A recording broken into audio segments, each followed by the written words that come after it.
ચકી તું મને જરાય લવ નથી કરતી. તો આને મેં હું ગૂગલ ઉપરથી ડાઉનલોડ કર્યું છે. હે ચકી, આ સારો પતિ કેવી રીતે મળે?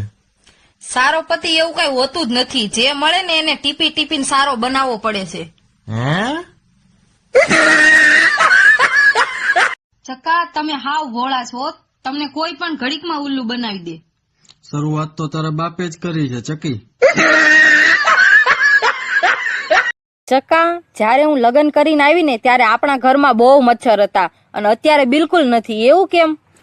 ચકી, આપણા લગ્ન થયા ને ત્યારે મચ્છરો એવું કઈ ઘર છોડી દીધું હતું કે હવે તો પરમેનન્ટ લોહી પીવા વાળી આવી ગઈ છે. અમારા માટે તો હવે વધશે નહીં. ચકી, પચવામાં સૌથી ભારે ખોરાક કયો? ઘી. ના રે, હવે તો ગોળ ધાણા છે. મેં એક જ વાર ખાધા છે, હજુ સુધી નથી પચ્યું.